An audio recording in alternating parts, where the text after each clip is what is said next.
Welcome to the TDC Today Show USA. My name is Sue Roskoff, and I'm going to bring in our TDC, the Disability Channel ambassador, Kurt Roskoff. Join us, Kurt. Welcome.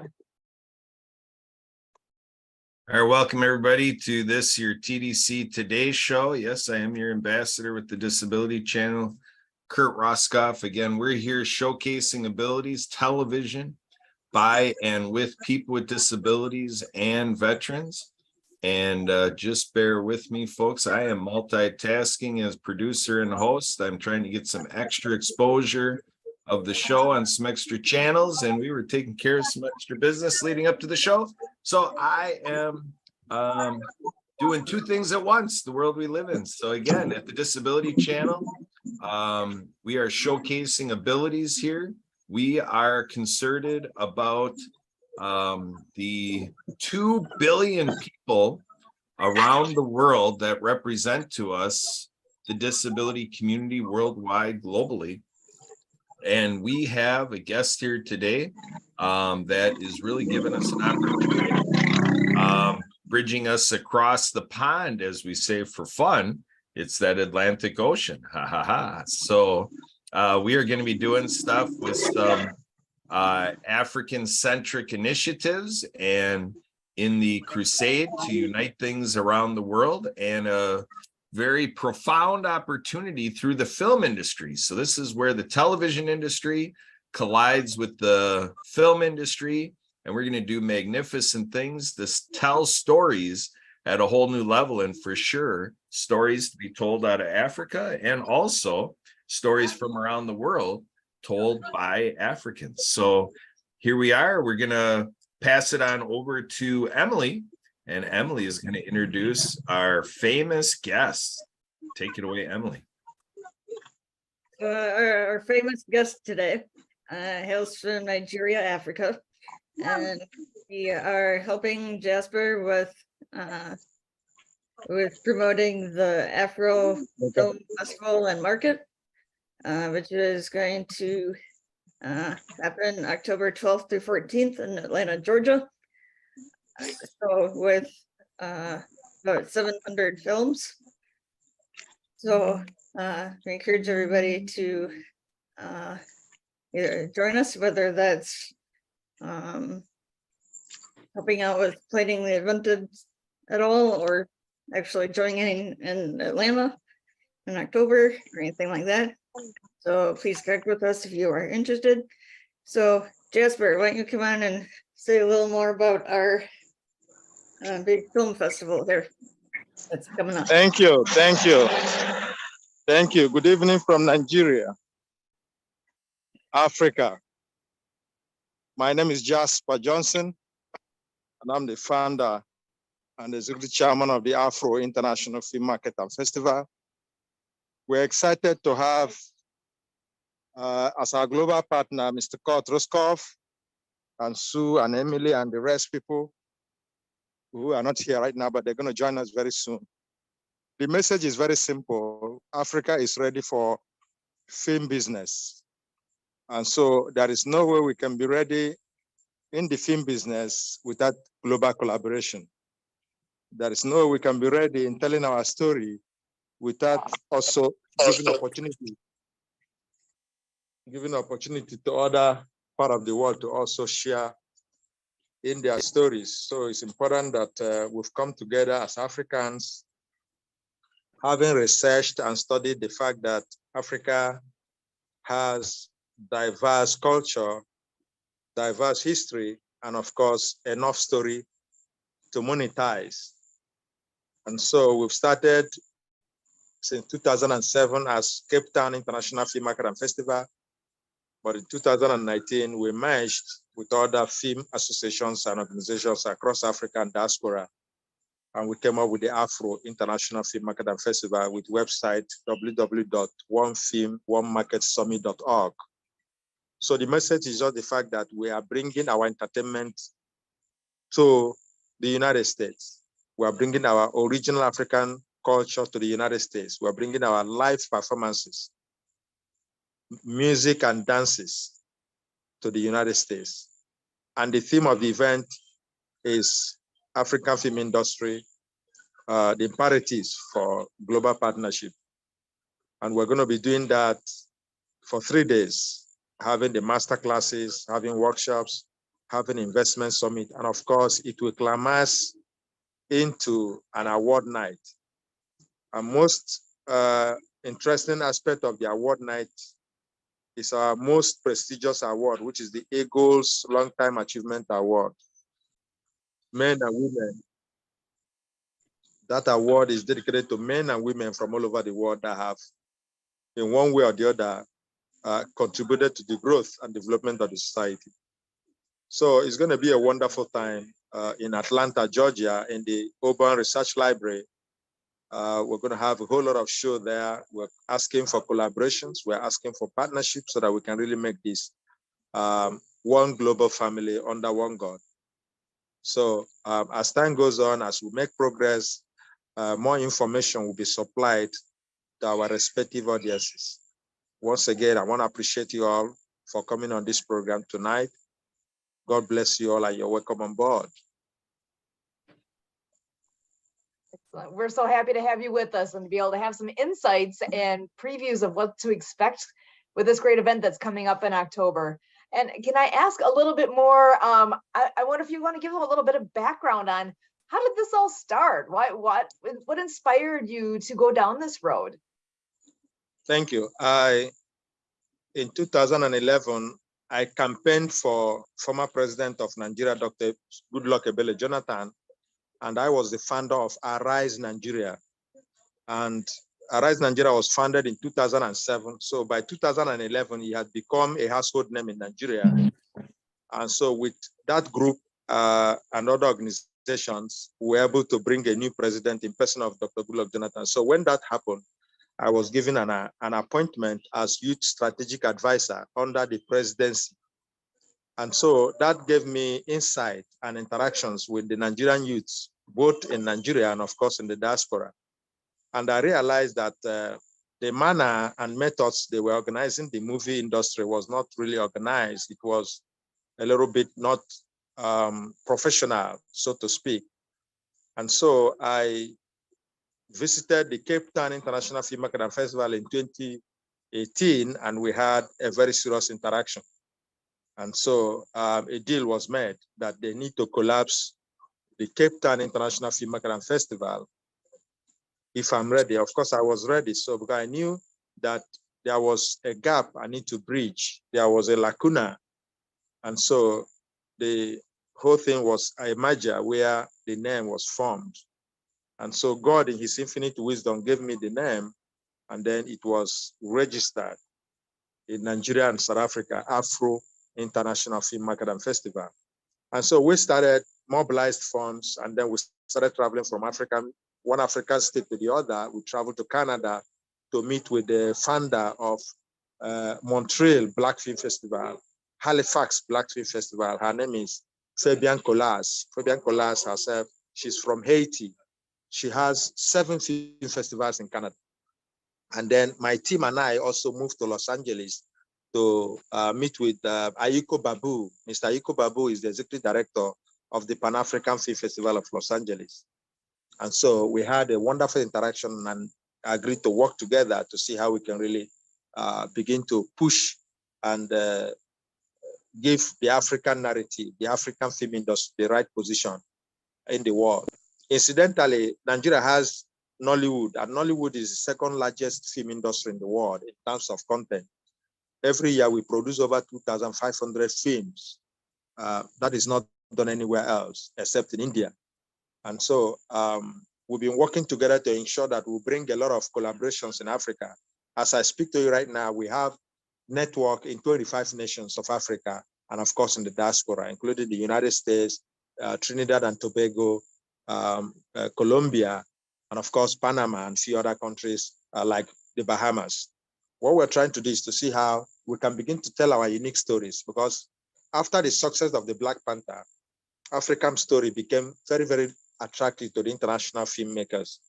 But we want to be able to give them the right channel. We want to be able to give them the right platform to harness and explore that industry. And that is why Afro International Film Market and Festival today is also a film production company. It's also a film distribution and marketing company, as well as festival organizers. And so we are doing this in collaboration with a lot of other film associations across the world. We have coordinators in Europe, we have coordinators in Asia, we have coordinators in Middle East, and of course, in North and Southern America. So what we're trying to do is, now that we've realized where the industry is in Africa, for it to develop, we need to begin to form partnerships. We need to begin to build bridges between Africa and the developed nations. And one thing about the United States is that Africa, we are very much interested, we are very much in love, so to speak, with the United States, because that is our second home. The US is our second home. We have a lot of our brothers and sisters in the United States. And of course, the United States has Hollywood, which is the biggest film industry in the world in terms of revenue. So we would need to come to that greater, like our senior brothers in the industry, to be able to learn a lot from them and to be able to also share our story with them so that they can produce it better and of course form more efficient distribution channels for our contents. Now, that being said, we are going to be facing some challenges ranging from funding to technology, of course, to the marketing and distribution channels. These are the areas where the Afro International wants to come in. We want to see how we'll be able to bridge this gap and to see how our industry in our nations will begin to thrive. As I speak to you, we just have very few cinema screens in Africa. But what we are doing, we're trying to create the awareness and be able to build consensus so that more investment can come to building more cinema houses and building and creating more screens for people to really be entertained. Okay, so we're looking forward to having robust relationship with the American counterparts and see how we can really drive this to the process. But I tell you what, Africa is ready for film business, and that is what Afro is. That's what we are championing. We are like trailblazers. We are about the first organization in Africa that have been able to build this kind of network in Africa and in the diaspora, and of course, seeing how we can get started. We're going to be having one film festival this year in Atlanta. Next year is going to be 7 film festivals. The preparation is top-notch. That is to ensure that we're not only going to domesticate our awareness campaign only in America, we're also taking it to Europe, Asia, and the Middle East. This is where we are now. And we intend to go further with the support and cooperation of our partners, especially in the United States of America. Thank you. Awesome. Oh, I'm excited to see where this all goes. Being able to tell the stories. Actually, we have another person with us today, Marianne of Waikiki, that is all about storytelling and has a unique niche in what she does. So Marianne, come on in and give us some updates. How is everything in your world today? Hola, I'm Marianne of Waikiki. I am the author of the Acts of Kindness book series featuring 200 folk Manus puppets. My books are written for animation movies with sign language characters and soundtrack by local artists, Lucy and the Perfect Wave. And it all kind of started at the Unity Church of Hawaii, where through guided meditation, I asked what my next purpose was. Well, here it is, the creativity and the journey of interpreting for a deaf man for over a decade in Hawaii, and an opportunity to live on a sailboat. And I'm currently in San Carlos, Mexico with a neighbor friend of mine with his sailboat in the bay, and I've relocated over here. And I'm really looking forward to working with my co-writer, Suzanne Sims, who is in Guadalajara, Mexico, and will be in Phoenix.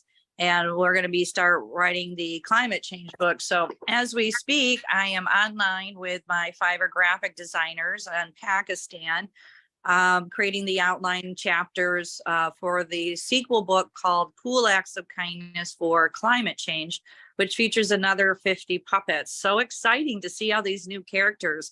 I got the Folk Manus catalog, and they got some amazing characters. And we want to tie this in with Clean Water Foundation, Leon McLaughlin, featuring a whale named Flows, and where energy flows, everything goes. And we want to bring filters worldwide, as he is already in 35 countries. And he just did a fundraising show in Beverly Hills, California at a real estate office. So looking forward to his updates. I guess he's been speaking to Netflix about the Acts of Kindness series. So I'm looking forward to following up with him and starting this new journey with Writing with Suzanne. So it's been creatively fun to, sit on my laptop and type this all out and getting ideas, reading articles. It just gets better and better. So I can't wait to produce this. And with the film that Jasper's doing, we offer the soundtrack by Lucy and The Perfect Wave for Leon's documentary. So she has several songs, and I suggest we have an ostrich puppet named Rich, and she has the song Rich and Radiant I Am. And Leon has told us that they had provided filters to Africa for the ostriches because they were lacking nutrients, and their whole community was no longer with us. So the community has grown by drinking clean, fresh water. And so we want to make a little video clip of, maybe real live ostriches with the song by Lucy Lynch, Rich and Radiant. She also has another song, Love is the Only Way. And she has a song called In the End, There's Never an Ending. We can be the change that we want to see in this world. So I hope that we can produce her soundtrack with the idea for a Clean Water Foundation documentary with Jasper and the African Film Festival. So it's exciting. I mean, last week we spoke, and wow, the vibration was just so high. And Leon joined us live from his fundraiser last week and got to get Jasper on board. And, all of us are following up with our projects of what we can do to make this all happen. So, just waiting to get that Apple app games approved, and we'll be working on the website with Trevor Gibbs out of Orlando. Now, Trevor Gibbs has a charity called Charity Revolution. His business is to evaluate websites to make sure you're ADA compliant. So if businesses are not ADA compliant, they could receive up to a $75,000 fine. So we want to make sure we're legit, that the texting, the colors, that people with disability, visual disability, hearing ability can all, utilize these websites. And again, that's Trevor Gibbs out of Orlando. And that's what I've been working on. So the good news is I went down to visit our Riscotti thrift store, and I ran into some neighbors, and one of the ladies' daughter is deaf. She lost her hearing at age 4, so she does speak.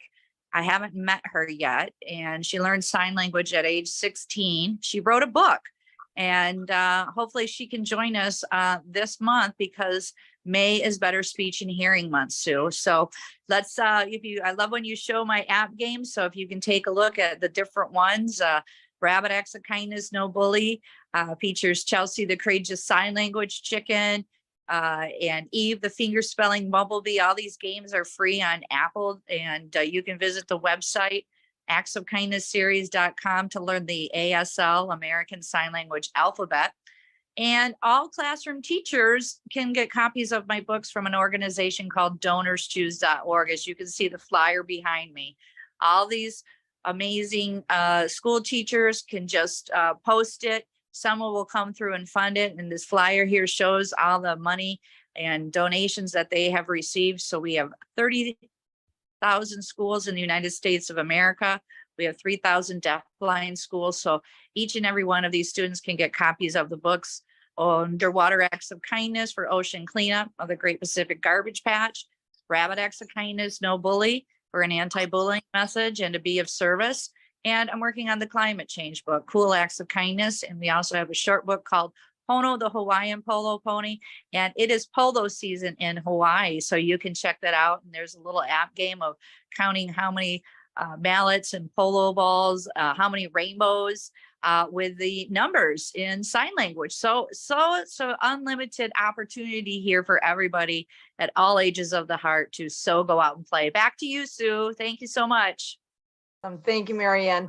I'd like to bring Barbara in to talk to us as well here. Barbara, I wonder if you can reflect for us a little bit on this international aspect and the humanitarian components that are within all of what Jasper's bringing forward with the film festival, and with Marianne with what she's doing as well. So Barbara, come on in and join us. Trying. Let's see. There we go. Close. All right, there we are. So yeah, it's exciting what's happening, what people are getting together and doing.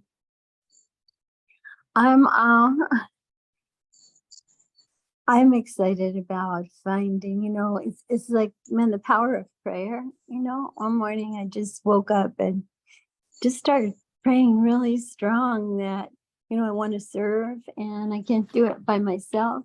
I need to find the other people and need to learn how to, put my energy behind some of the best ideas. And I run into Enviro Projects International, which is people around the world who are trying to create sustainable land that will feed everybody. And it's not about money, and about creating, the best schools and the best environments. And so excited to see people from Uganda, connecting with people from Israel, connecting with people from Australia, from Hawaii.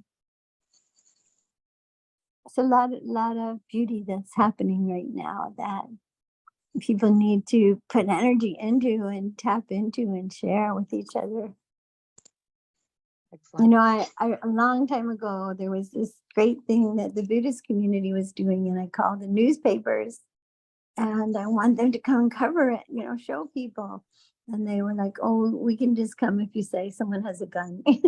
And no, why? We should be sharing the best of the best, so that we can build our connections with each other.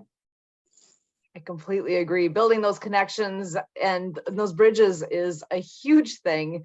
And I would love to see more of that happening.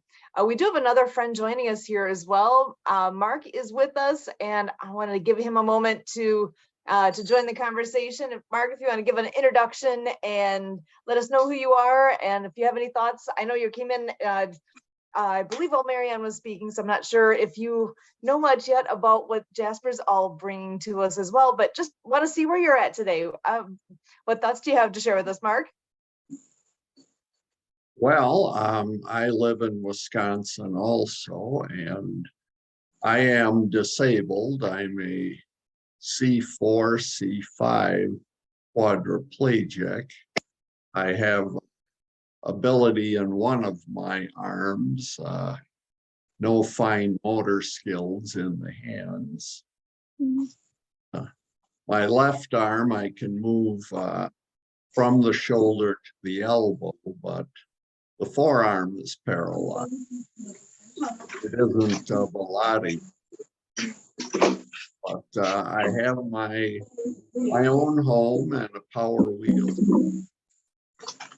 I have caregivers that come in to assist me, and right now I'm going through a good streak where the caregivers have been very reliable for showing up, which is a big part of the battle. So Yeah, it's amazing to me that can be such a problem. It's like something as simple as needing to do all the things you do on a daily basis, that when you rely on others, it is a whole nother level of life that a lot of us take for granted. And that's where, with all these bridges and connections we're making with each other, and especially even across to Africa and all the different places we're going, to make things accessible and make things, do I want to use the word convenient for everyone globally to be able to do. We're thinking such widespread here across all these big pieces. We got to remember too to make things accessible on more of a basic front as well, like with what Marianne's doing with with the sign language and being able to make it accessible that way. We got to remember to make things accessible for those in wheelchairs and you name it. I mean, think outside the box. It's more than just what my preferences are. There's a wide range of audience here at our fingertips that I'm hoping we can make accessible for everyone. So Jasper, I'm going to give you the last word here in this episode and bring you back in and see what thoughts you have after we've had the others that have joined us. Do you have any last words for us for this episode? Jasper, over to you. If you're still there. I'm not sure if you're still there. I'm here, dear. I'm here. You know? I'm here. Awesome. Yes. I really must appreciate all of you for this wonderful opportunity. For over a year, we've been planning for the Atlanta event. We started from Kansas City, but the board of directors and the film actors in Africa realized that we wouldn't be going to Kansas City. It's not a film city. So we finally decided it's going to be in Atlanta. But since this whole thing began, we've not had this unique opportunity to be able to express ourselves in the public of the American people. So I must greatly give gratitude, our gratitude to all of you that have made this opportunity very possible, that we will share our stories, share our dreams, share our vision, and of course, be soliciting for support going forward. What I intend to do, what I'm trying to say tonight here is Afro International Film Market and Festival is not just an African thing. Although the idea is emanating from Africa, but it's a global platform where people can give expressions to the individual and collective dramatic and creative ideas. And we are open for business. We are open for collaboration. It's going to be 3 days of wonderful event. The opening is going to be original African dance and music, which you guys haven't seen that in the US before. I'm going to be bringing them from Africa. You see the African masquerade, you see the folk tales, you see the folklores. We're going to have some traditional African poets that are going to be speaking. Can you see me now? There we are. I do see you. Let me bring you in so you be part of our picture here. Excellent. Yeah. So what I'm trying to say is we need to continue to build on the successes we are making already. We need to keep building on it. We need to keep opening the doors for a lot of our friends and partners to be coming in and be part of what we are doing. Because like I said, it's going to be a win-win situation for everybody else. We're going to be having participants and delegates coming from even India, Bollywood. I've been speaking with some Bollywood film producers. They're going to be there. Some people are going to be coming from Bangkok. You know, people are going to come from Dubai. So people are going to come from Nepal. And so the coming together is a convergence of ideas. So we need to now speak about how to really deepen cooperations, how to really have discussions on how to produce our stories more, market our stories more, and of course, see the role for each and every one of us. Once again, I must appreciate Mr. Court and Sue Court. Marian Waikiki. Marian Waikiki, you there? Yeah, I'm here. We are gonna borrow this your name, Waikiki. We're gonna name a Waikiki resort in Nigeria. Oh, Waikiki all right, resort. I love it. Yeah, I'm thinking since I had that name is very more like an African name, Waikiki. So we're gonna have a hotel resort. Okay. We're gonna name it Waikiki Resort. And in the opening, we're gonna invite you. So I appreciate nice. all of you. Yeah. In your various platforms, please spread the news, spread the information that Afro International, we're coming to the US. We're not just coming to go, we're coming to stay. This event is going to run annually every year. October, we're going to be having film festivals to be able to celebrate ourselves, cooperate, and collaborate. Thank you once again, and God bless you all. Awesome. Well, we're going to bring the close this session of the TDC Today Show USA. just a quick shout out here with the Disability Channel and what it all has coming up as well. They have a great event that is touring across the USA and Canada, coming soon to a venue near you, and it's called the Good Friends World Tour. More information can be found at goodfriendsworldtour.com, and more information to come on that. So for this episode of the USA version of the Today Show with Disability Channel, my name is Sue Roskoff. Kurt Roskoff's here as well. And for all of us, thank you to our wonderful guests. We'll be having another episode shortly here, so hang in there and stick with us. More to come. Thank you so much. Bye for now.